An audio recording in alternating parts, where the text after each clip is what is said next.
성부와 성자와 성령의 이름으로 말씀드립니다. 네, 오늘 저희가 들은 복음 말씀 중에 아마 제일 귀에 들어오는 말씀은 따로 한적한 곳으로 가서 좀 쉬자 하는 말씀인 것 같아요. 아마 저희들이 주일을 읽는 이 복음 말씀은 교회력에 따라서 천여 년 동안 이렇게 쭉 저희들이 매 주일 읽도록 짜여진 본문인데, 어떻게 오늘 본문은 저희들의 휴가철하고 딱 맞춰서 이렇게 예수님께서 제자들에게 따로 한적한 곳으로 가서 좀 쉬자, 이런 말씀을 오늘 저희들에게 주셨습니다. 오늘 말씀은 예수님께서 제자들을 파견하시고 제자들이 자신들의 사역을 마치고 나서 예수님께 와서 자신들이 한 사역에 대해서 보고하는 장면으로부터 시작됩니다. 오늘 말씀에는 제자들이 자신들의 사역을 보고할 때 낱낱이 보고했다, 이런 표현을 사용하고 있습니다. 제자들의 보고가 이렇게 굉장히 구체적이고 상세한 것에 비하면 예수님의 반응은 의외입니다. 제자들에게 칭찬을 하시지도 않고 수고했다는 말씀도 없으시고 그냥 따로 한적한 곳으로 가서 좀 쉬자, 이렇게 말씀하십니다. 제자들과 예수님은 한적한 곳으로 떠났지만 떠난 그곳에서도 많은 군중들과 다시 마주하시게 됩니다. 보통 우리가 영적인 삶을 살아간다, 이렇게 영적인 삶, 이런 생각을 하면 여러분들 머릿속에는 어떤 이미지가 그려지시는지 모르겠습니다. 저는 굉장히 평화롭고 한가롭게 수도원에서, 물론 수녀님들이 실제로 한가롭진 않습니다, 여러분. 수녀님들이 엄청 바쁘게 사세요.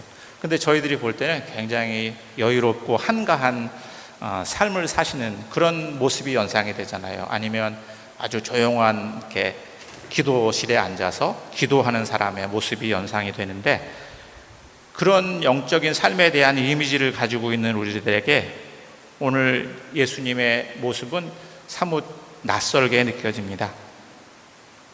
왜냐하면 예수님은 음식을 먹을 겨를조차 없었다, 이렇게 말씀하시고 있기 때문입니다. 실은 이 모습은 대다수 우리들의 모습입니다. 일을 하고 있는, 물론 저희 교회는 이제 은퇴하신 분들이 있어서 조금 다른 삶의 상황으로 접어드신 분들도 있지만, 현장에서 일을 하고 있는 분들은 정말로 쉴 틈이 없죠, 그죠? 음식을 먹을 겨를조차 없는 그런 치열한 삶을 살아가고 있는 사람들이 오늘 예수님의 모습을 보면, 예수님이 우리와 크게 다르지 않게 사셨네 하는 위로를 받을 수도 있지 않을까, 이런 생각을 오늘 복음을 묵상하면서 하게 됩니다.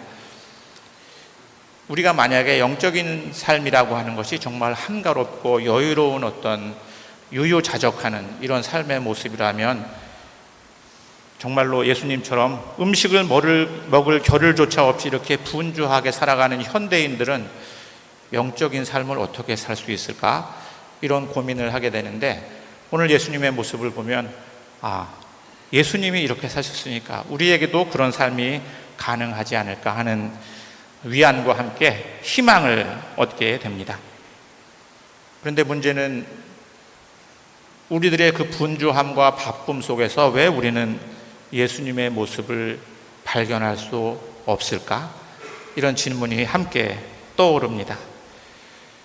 예수님의 분주함과 바쁨과 우리들의 분주함과 바쁨은 어떤 차이가 있는 걸까? 우리는 오늘 그 답을 예수님께서 한적한 곳으로 피해 떠나셨지만 그곳에서 다시 만난 수많은 예수님을 기다리는 군중들을 보시고 예수님 마음에 측은한 마음이 드셨다 하는 이 구절에서 그 답을 발견할 수 있게 되는 것 같습니다. 예수님께서 성서에서 예수님이 측은한 마음이 드셨다고 할 때 이 측은한 마음은 상대의 아픔과 고통을 자신의 아픔, 우리가 애가 탄다 이런 말 쓰잖아요. 그런 애끓는 상대의 아픔을 자신의 아픔으로 느끼는 그 연민을 표현할 때 사용하는 단어입니다. 우리들의 분주함은 실은 자신의 실현, 자아 실현이라든지 자신의 성취, 우리의 어떤 이해관계, 우리들의 바쁨은 실은 많은 경우 그렇기 때문에 바쁘게 살아가는 것 같아요. 근데 예수님의 분주함과 바쁨은 연민과 사랑이라고 하는 그 뿌리에 기초를 놓고 있기 때문에 아마 우리의 분주함과 예수님의 바쁨의 차이는 거기에서 오는 것이 아닐까, 이런 생각을 오늘 하게 됩니다. 오늘 성경에서 한적한 곳이라고 표현한 이 한적한 곳의 헬라어를 보면 광야나 빈들을 의미합니다. 광야나 빈들. 이스라엘 민족에게 또는 성서에서 광야와 빈들은 어떤 공간이냐면 우리가 하느님을 만나는 공간이고 우리가 새롭게 태어나는 공간입니다. 예수님께서는 제자들에게 그곳으로 가자 이렇게 말씀하십니다. 오늘 저희 복음은 중간에 두 이야기가 생략되어 있습니다. 우리 복음 이 두 본문이 떨어져 있는데 그 사이에 무슨 이야기가 있냐면 하나는 오병이어의 기적 이야기고 하나는 예수님께서 한적한 곳으로 가자 이렇게 말씀하시고 예수님은 물 위를 걸어서 가셨어요. 제자들이 나중에 물 위를 걷는 예수님의 모습이 그 사이에 있습니다. 예수님이 오병이어의 기적을 이루신 이 기적, 성경은 그 기적이 예수님의 초능력이 아니라 예수님의 사랑과 연민에서 비롯됐다고 우리에게 말하고 있습니다. 한적한 곳에서 우리는 새로운 존재로 거듭날 수가 있습니다. 몸과 마음과 생각과 영혼이 정화되고 하느님께서 처음 우리를 지으신 그 본래의 우리의 모습을 그 한적한 시간과 공간에서 우리는 회복할 수 있기 때문입니다. 제가 올해 한 20년 전쯤 되는 것 같아요. 홍콩에 우리도 사회 선교를 많이 하고 있는데 홍콩 성공회는 우리보다 사회 선교를 굉장히 많이 합니다. 왜냐하면 홍콩이 영국의 식민지였고 오랫동안, 그래서 실은 홍콩 성공회는 학교만 한 200개를 운영을 해요. 그러니까 사회복지시설은 얼마나 많겠어요.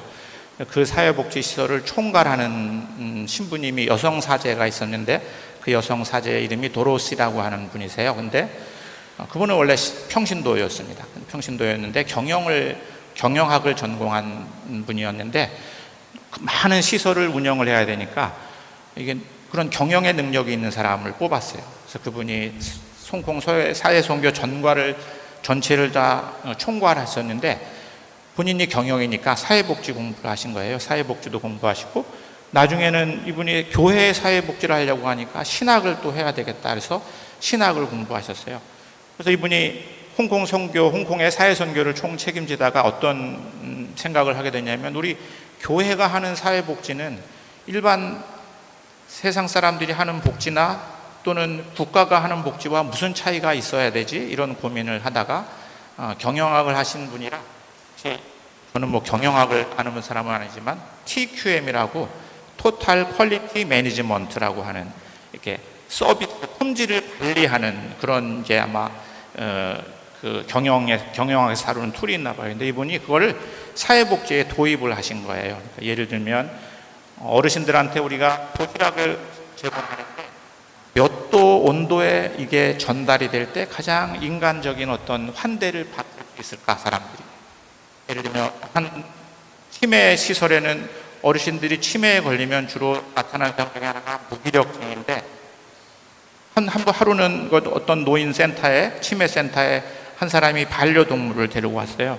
근데 이 반려동물이 막 센터에서 뛰어다니는 거예요. 그러니까 이렇게 무기력하게 있던 얼굴들이 살짝 펴지는 거예요.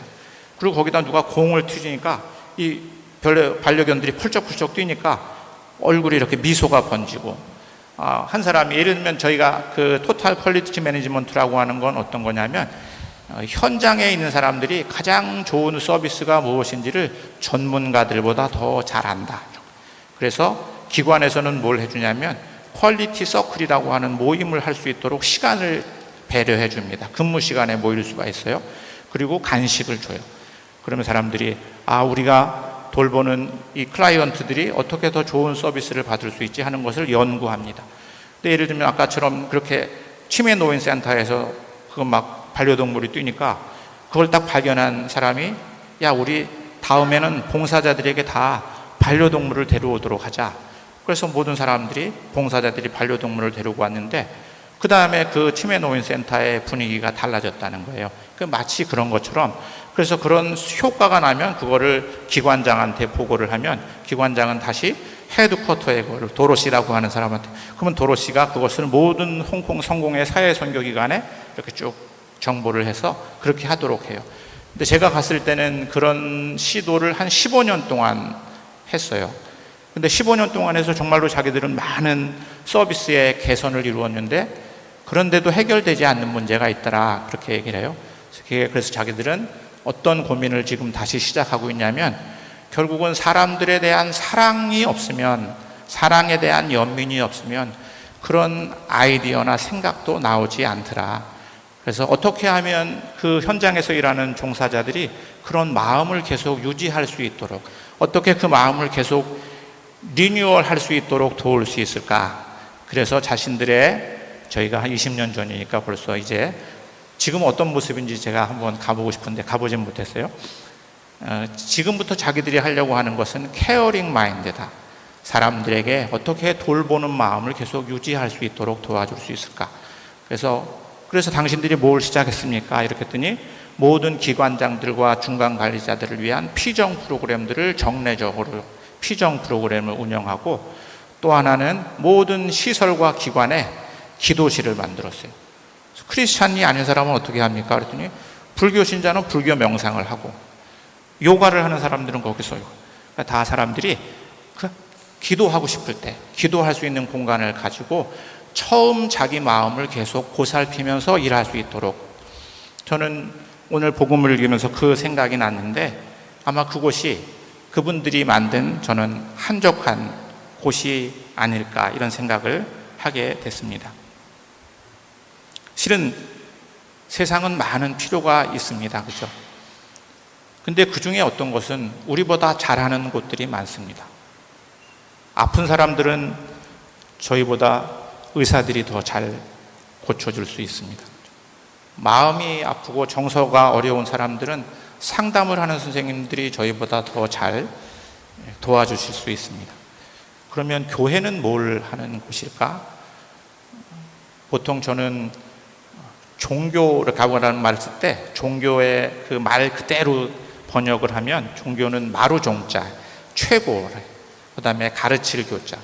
종교는 세상의 가장 근본적인 것, 세상의 가장 소중한 가르침을, 또 소중한 것을 나누는 곳이다, 그렇게 얘기해요. 예수님은 그것을 사랑이라고, 사랑과 연민이라고, 그래서 우리는 하느님을 사랑이라고 고백합니다. 오늘 예수님께서 한적한 곳을 찾아서 떠났을 때 많은 사람들이 몰려서 예수님의 옷자락만이라도 만졌으면 이렇게 갈망했다고 하고, 그 옷자락을 만진 사람은 모두 다 나았다, 이렇게 이야기합니다. 그 옷자락은 뭘까? 예수님은 하느님의 사랑이고 하느님의 말씀입니다. 그 사랑을 만지고 그 말씀을 만진 사람은 모두 다 나았다, 이렇게 우리에게 이야기합니다. 오늘 우리가 들은 서신 말씀에는 에베소 교회에서 이방인들과, 할례를 받지 않는 이방인들과 유다인들 사이에 그 분열과 갈등의 벽을, 그것을 가로막고 있는 율법과 규정들을 하느님의 사랑, 십자가의 사랑으로 다 예수님께서 허무셨다, 이렇게 사도 바울이, 우리에게 맡겨진 사명은 우리가 그 사랑 안에 살고 그 사랑을 살아가는 것이다, 이렇게 사도 바울은 우리에게 권면하고 있습니다. 그 사랑 안에서 우리는 새로운 존재로 태어날 수 있다고 고백하고 있습니다. 하지만 역으로 우리가 오늘 들은 구약 말씀에 보면 거짓 목자들에 대한 이야기가 나옵니다. 실은 종교는 얼마든지 다른 탈을 쓰고 현상적으로는 좋은 일을 하는 것처럼 보이지만, 실은 아까 말씀드린 그 안에 사랑과 연민이 없는 그런 삶을 또 살 수도 있습니다. 오늘 예레미야 예언자는 그 같은 종교 지도자들을 향해서 신랄한 비판을 퍼붓고 있습니다. 오늘 우리는 8분의 새로운 교우들을 우리들의 공동체의 가족으로 받아들입니다.